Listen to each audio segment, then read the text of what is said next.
Alright guys, so chapter 2, The Ego and the Id by Sigmund Freud.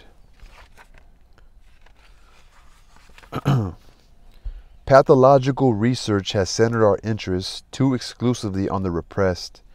We wish to know more about the ego now that we know that it, too, can be unconscious in the proper sense of the word. Until now, the only guide we have had while pursuing our investigations has been the distinguishing mark of being conscious or unconscious, and in the end we have come to see that this quality itself is ambiguous. Now all our knowledge is invariably bound up with consciousness. Even knowledge of the unconscious can only be obtained by making it conscious. But stop, how is that possible? What does it mean when we say making it conscious? How can that come about? We already know the point from which we have to start in this connection. We have said that consciousness is the outer appearance of the mental apparatus, that is, we have allocated it as a function to the system that is suited or that is situated nearest to the external world. Incidentally, on this occasion, the topographical terminology does not merely serve to describe the nature of the function, but actually corresponds to the anatomical facts. Our investigations, too, must take this surface organ of perception as a starting point. All perceptions received from without, sense perceptions, and from within, what we call sensations and feelings, are conscious from the start. But how is it with those internal processes that we may vaguely and inexactly sum up under the name of thought processes? They represent displacements of mental energy that are affected somewhere in the interior of the apparatus as this energy proceeds on its way towards action. Do they advance towards the superficies, which then allows of the development of consciousness, or does consciousness make its way towards them? This is clearly one of the difficulties that spring up when one begins to take the spatial or topographical conception of mental life seriously. Both these possibilities are equally unimaginable. There must be a third contingency to meet the case. I've already in another place suggested that the real difference between a unconscious and a preconscious idea, thought, consists in this, that the former is worked out upon some sort of material that remains unrecognized, whereas the latter, the preconscious, has in addition been brought into connection with verbal images. This is the first attempt to find a distinguishing mark for the two systems, the preconscious and the unconscious, other than the relation to consciousness.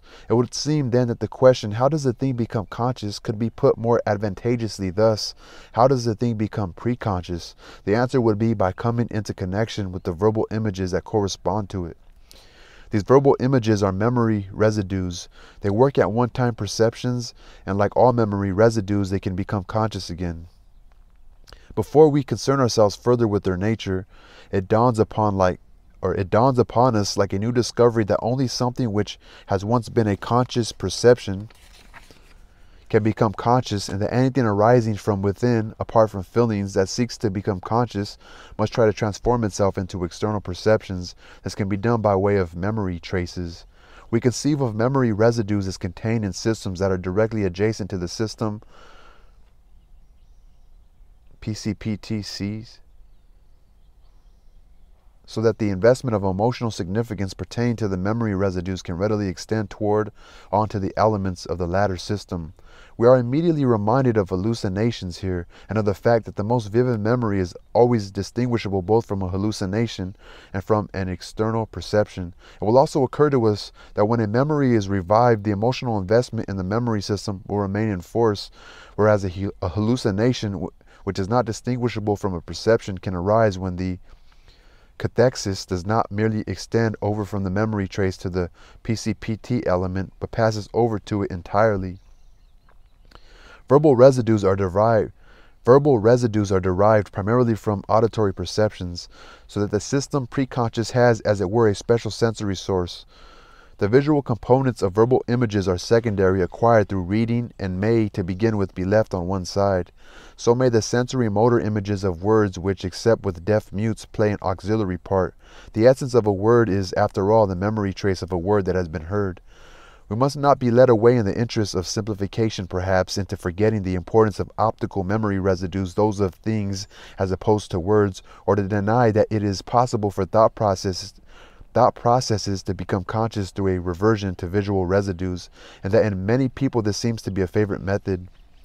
The study of dreams and of preconscious fantasies on the lines of J. Verendonk's observations gives us an idea of the special character of this visual thinking.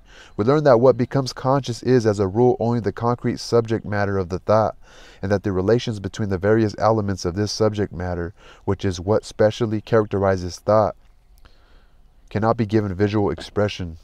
Thinking in pictures is, therefore, only a very incomplete form of becoming conscious. In some way, too, it approximates more closely to unconscious processes than does thinking in words. And it is unquestionably older than the latter, both ontogenetically and phylogenetically. To return to our argument, if therefore this is the way in which something that is in itself unconscious becomes preconscious, the question how something that is repressed can be made preconscious would be answered as follows. It is done by supplying, through the work of the analysis, preconscious connecting links of the kind we have been discussing. Consciousness remains where it is, therefore, but on the other hand, the unconscious does not rise up into the conscious.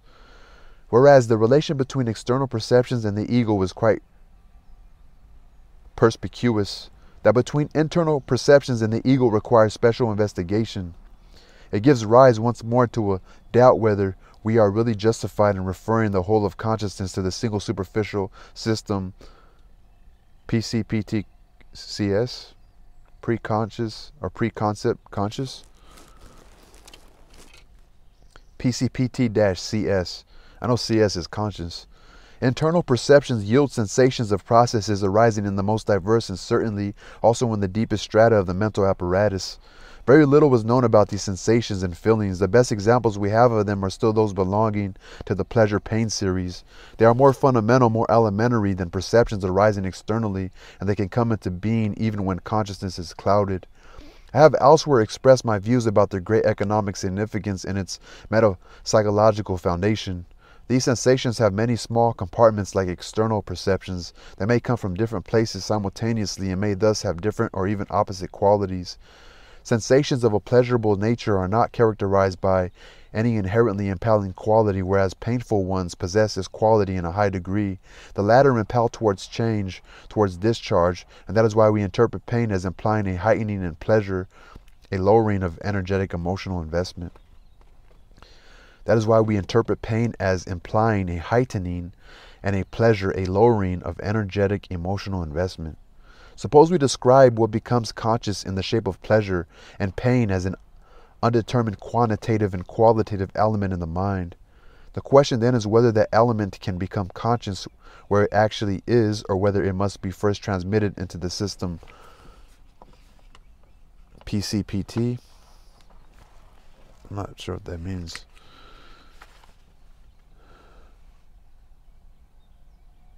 That is why we interpret pain.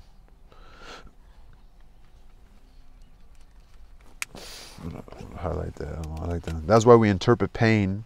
We interpret pain as implying a heightening and pleasure, a lowering of energetic emotional development.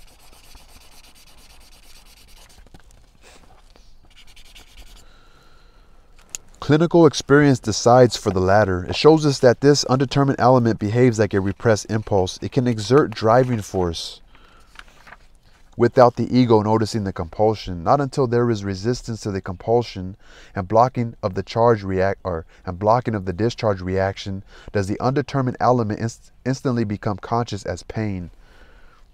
In the same way that tensions arising from physical need can remain unconscious, so also can physical pain. A thing intermediate between external and internal perception, which acts like an internal perception even when its source is in the external world. It remains true again, therefore, that sensations and feelings only become conscious through reaching the system PCPT. If the way forward is barred, they do not come into being as sensations, although the undetermined element corresponding to them is the same as if they did. We then come to speak in a condensed and not entirely correct manner of unconscious feelings, keeping up an analogy with unconscious ideas which is not altogether justifiable. Actually, the difference is that with unconscious ideas, connecting links must be forged before they can be brought into the conscious. With feelings that are themselves transmitted directly, there was no necessity for this. In other words, the distinction between conscious and preconscious has no meaning where feelings are concerned. The preconscious here falls out of account, and feelings are either conscious or unconscious. Even when they are connected with verbal images, their becoming conscious is not due to that circumstance, but they become so directly. The part played by verbal images now becomes perfectly clear. By their interposition, internal thought processes are made into perceptions. It is like a demonstration of the theorem that all knowledge has its origin in external perception. It may sometimes happen that a hypercathexis of the process of thinking takes place, in which case thoughts are perceived in the literal sense of the word as if they came from without and are consequently held to be true. After this clarifying of the relations between external and internal perception in the superficial system, PCPT-CS, we can go on to work out our conception of the ego. It clearly starts out from its nucleus, the system PCPT, and begins by embracing the preconscious, which is adjacent to the memory residues, but the ego, as we have learned, is also unconscious. So what is that? PCPT-CS. Perception consciousness. In the Freudian metapsychology of the period of the first topography, the perception consciousness system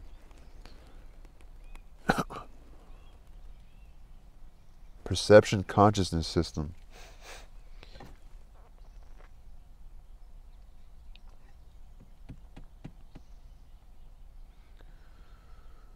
The PC for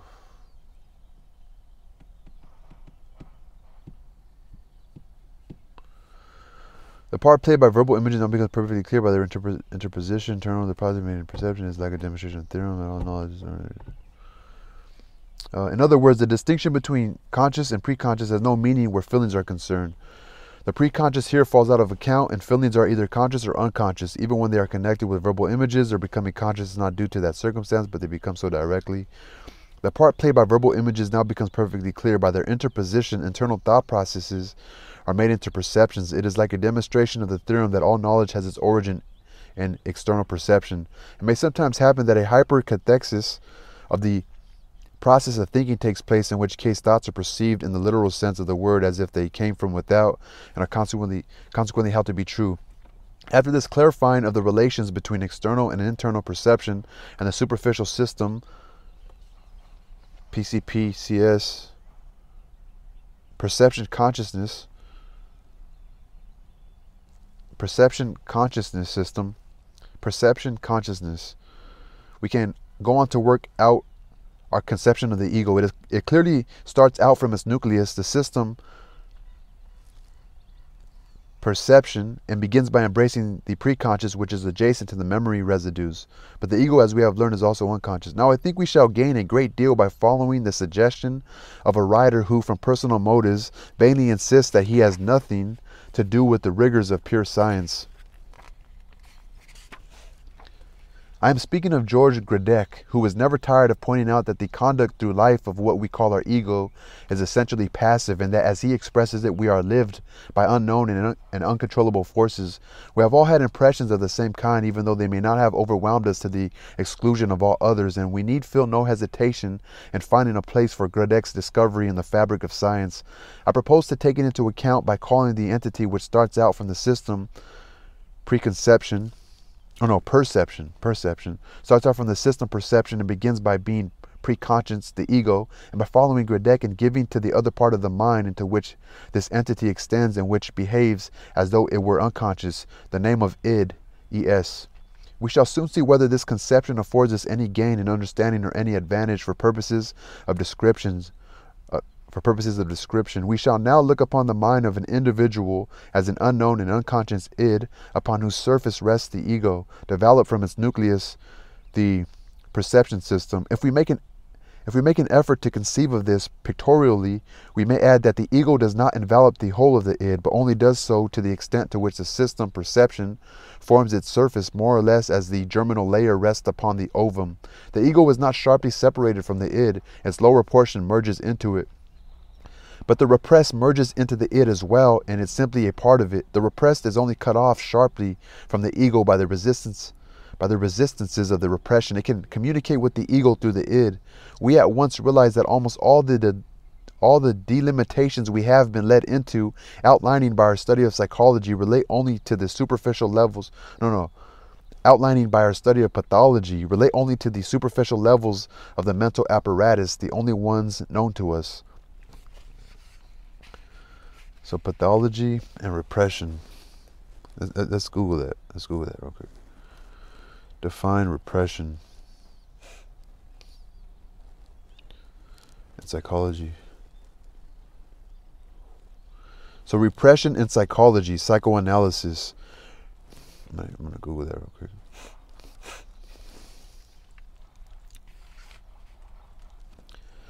So repression in psychology, psychoanalysis. Repression has been defined as the tendency to inhibit, consciously or unconsciously, the experience and expression of negative emotions or unpleasant cognitions in order to prevent one's positive self-image from being threatened. Like holding something in. An example, someone who does not recall abuse in their early childhood, but still has problems with connection, aggression, and anxiety resulting from the unremembered trauma. So repression has been defined as the tendency to inhibit, consciously or unconsciously, the experience and expression of negative emotions or unpleasant cognitions in order to prevent one's positive self. So pretty much just not wanting to remember shit of your past. Or maybe not being able to remember it. And what was the other one I wanted? Pathology. Pathology.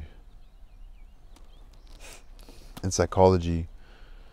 Psychological pathology is the study of the causes, components, course, and consequences of psychological disorders.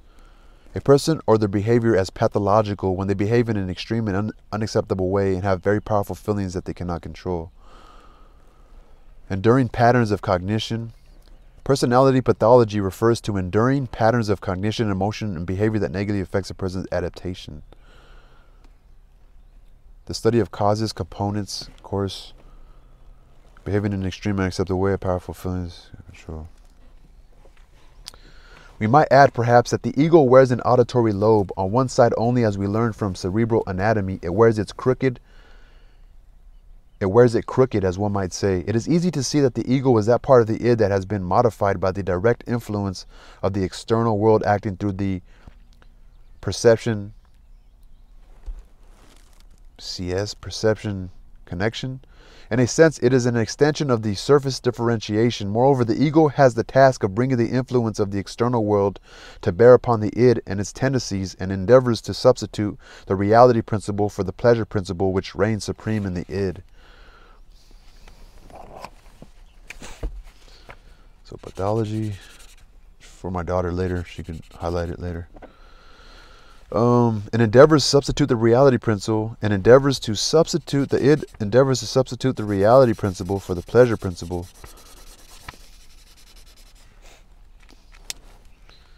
Which reigns supreme in the id. In the ego, perception plays the part which in the id devolves upon instinct. The ego represents what we call reason and sanity, in contrast to the id, which contains the passions. So the ego, now we're getting to like some shit we can understand. So the ego represents what we call reason and sanity, in contrast to the id, which contains the passions, the pleasure principle. All this falls into line with popular distinctions that we are all familiar with. At the same time, however, it is only to be regarded as holding good in an average or ideal case. The functional importance of the ego is manifested in the fact that normally control over the approaches to motility devolves upon it. Thus, in its relation to the id, it is like a man on horseback who has to hold in check the superior strength of the horse. So the ego is, thus, in its relation to the id, the ego's relation to the id, is like a man on a horseback who has to hold in check the superior strength of the horse, with this difference that the rider seeks to do so with his own strength while the ego uses borrowed forces. The illustration may be carried further. Often a rider, if he is not to be parted from his horse, is obliged to guide it where it wants to go. So in the same way, the ego constantly carries into action the wishes of the id as if they were its own.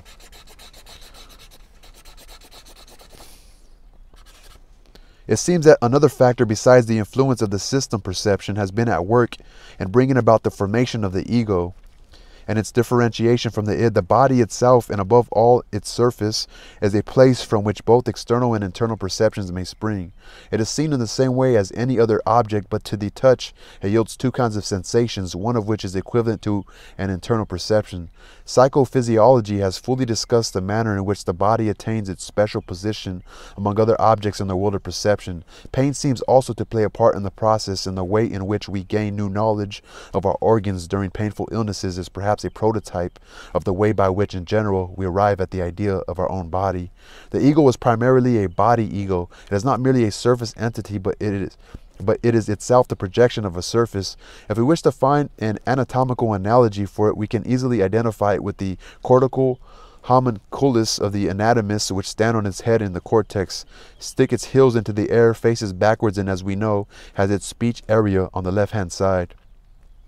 The relation of the ego to consciousness has been gone into repeatedly, yet there are still some important facts in this connection that remain to be described.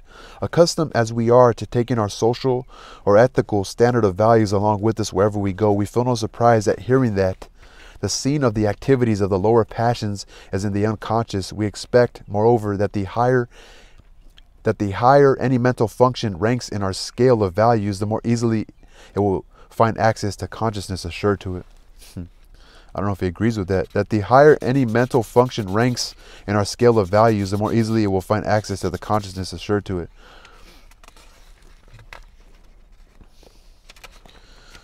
We feel no surprise at hearing, because in relation to taking our values, and I don't want her thinking I scribbled that. I just scribbled it. I don't find it that important, but I know it'll lead up to what's really highlighted. We feel no surprise at hearing that the scene of the activities of the lower passions is in the unconscious.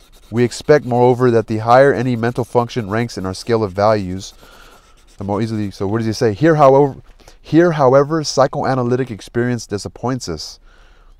On the one hand, we have evidence that even subtle and intricate intellectual operations that ordinarily require strenuous concentration can equally be carried out preconsciously and without coming into consciousness.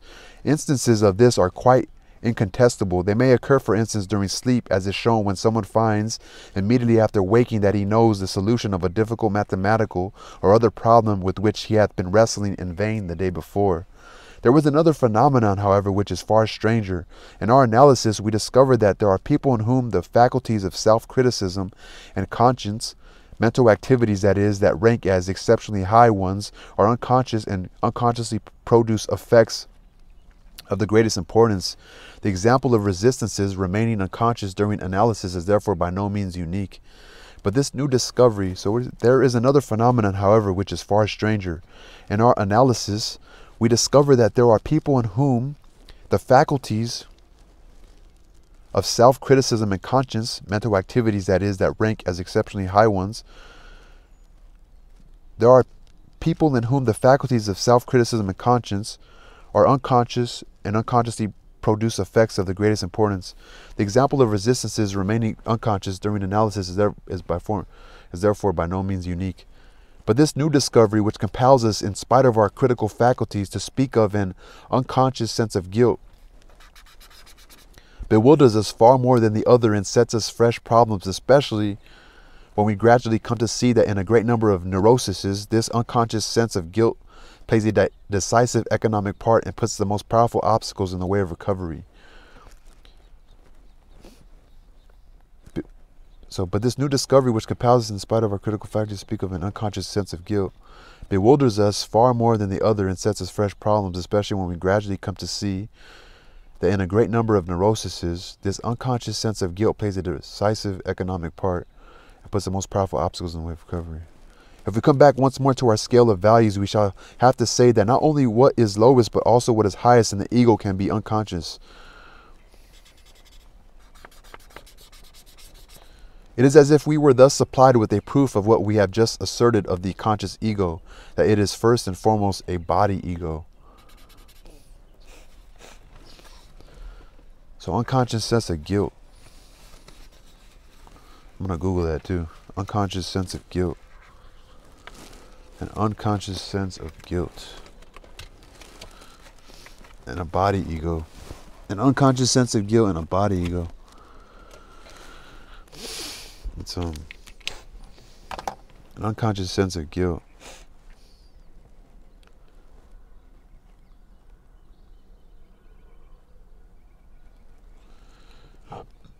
The unconscious sense of guilt is an ego state resulting from conflict between the aims of the superego and those of the ego. Like feeling bad about something and like Arrested Development, like I don't deserve anything better because I have an unconscious sense of guilt. This is what Google says. The unconscious sense of guilt is an ego state resulting from conflict between the aims of the superego and those of the ego. A person is haunted by unconscious guilt that moves them to suffer and act against their own interests, for example, through habits of procrastination that result in chronic self-reproach, through failure in business, or by staying in an unhappy relationship. Yeah, wow. The unconscious sense of guilt. And what was the other one? Damn.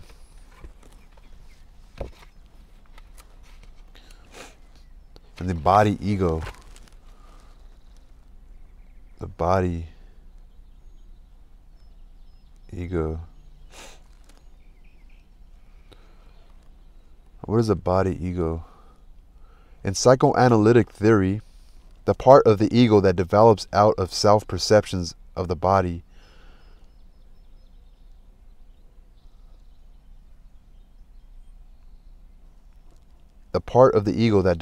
out of self-perceptions of the body.